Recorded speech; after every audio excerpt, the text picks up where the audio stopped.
Le président Kagame s'est radicalisé parce qu'il a été incontrôlé et il n'a pas été tenu redevable par tous ses partenaires et par tous ses bailleurs pendant tant d'années. Nous sommes un pays qui a fait le choix de la démocratie, nous sommes un pays qui a fait le choix de l'alternance politique. Le Rwanda n'a aucune leçon à nous donner et surtout pas en essayant d'imposer sa volonté sur un pays souverain avec des armes. Le monde pose des questions sur comment est-ce que le Rwanda ait pu avancer si longtemps et comment est-ce que le monde a permis que le président Kagame se radicalise pendant tant de décennies. Sud Kivu, les affrontements entre le M23 et les Wazalendo menacent les récoltes agricoles à Irambi-Katana. Les combats qui opposent depuis plus d'une semaine les rebelles du M23 AFC aux miliciens volontaires pour la défense de la patrie, VDP Wazalendo, dans le groupement d'Irambi-Katana, au nord du territoire de Kabare, Sud Kivu, compromettent gravement les activités agricoles en pleine période de récolte.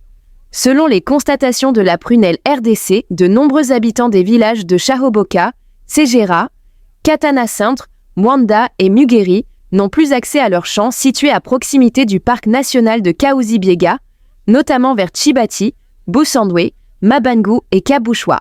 Certaines familles avaient commencé à récolter des haricots, du soja et des arachides sur une partie de leurs terres. D'autres devaient le faire durant la semaine marquée par les affrontements. Cette interruption brutale risque d'entraîner une insécurité alimentaire croissante. Plus de 80% des habitants du groupement d'Irambi-Katana vivent de l'agriculture. Les récoltes permettent non seulement de nourrir les familles, mais aussi de financer les frais scolaires ou de soutenir de petites activités commerciales. La poursuite des combats menace donc la sécurité alimentaire, les revenus des ménages et l'économie locale. Les échanges de tirs, parfois à l'arme lourde en pleine saison de récolte, paralysent les activités champêtres et exposent la population à un danger permanent.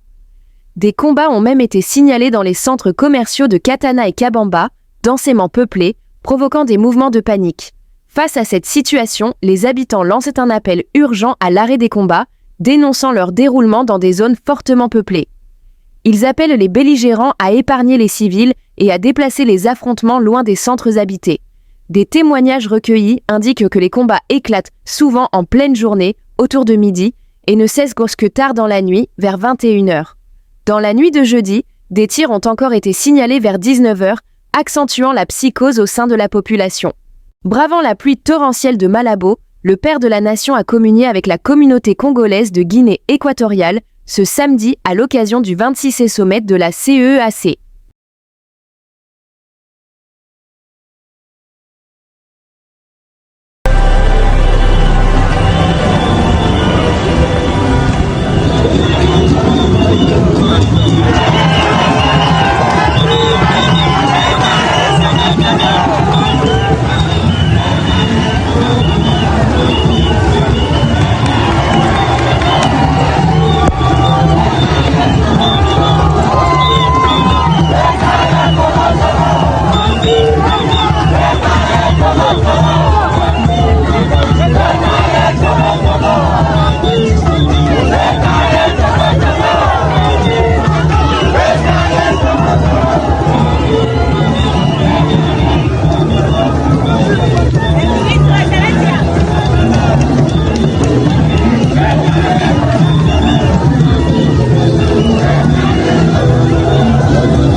Retrait du Rwanda de la CEEAC.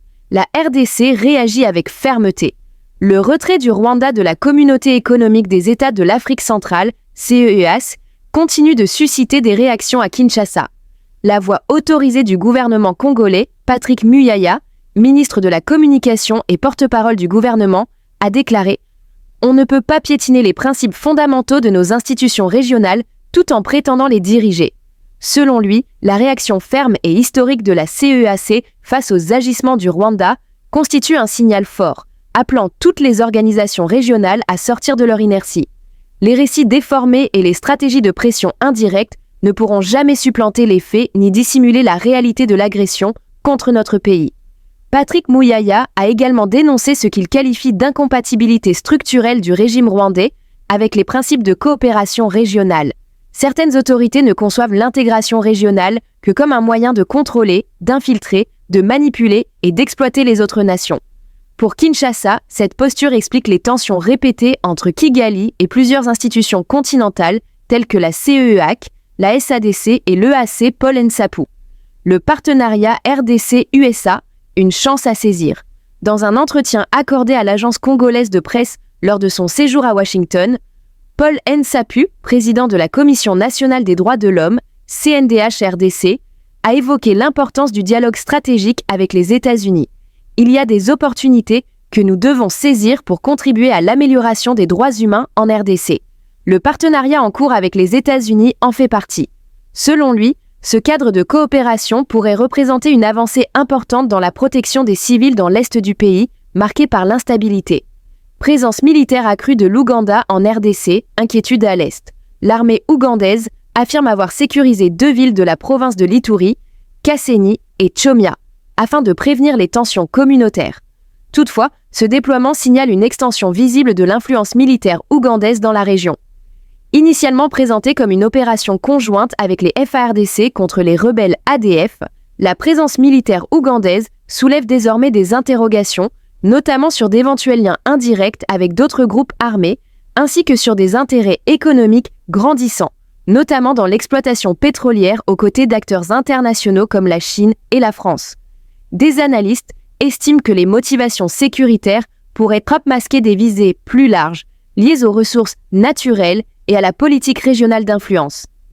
Union pour la démocratie et le progrès social. Présidence du parti.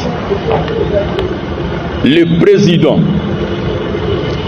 Communiqué numéro 015 bar UDPS bar PP bar SG bar AKT bar 025. La présidence de l'Union pour la démocratie et le progrès social bar Tshisekedi. UDPS bar Tshisekedi en cycle a appris avec consternation le meurtre de M. Kabasele Wampanga, membre du parti, ce 6 juin 2025 à l'unité industrielle poids lourd rail, loin du siège du parti situé à l'unité résidentielle. L'UDPS bar Tshisekedi condamne fermement cet acte odieux et demande aux autorités judiciaires qu'une enquête approfondie soit menée afin que les auteurs répondent de leurs actes. L'UDPS bar Tshisekedi demande aux combattantes et aux combattants d'observer un moment de recueillement en mémoire du combattant qui nous a quittés dans des conditions aussi tragiques. La présidence de l'UDPS bar Tshisekedi présente les condoléances les plus attristées à la famille biologique de l'illustre disparu et à ses proches. Que son âme repose en paix. Fait à Kinshasa le 7 juin 2025.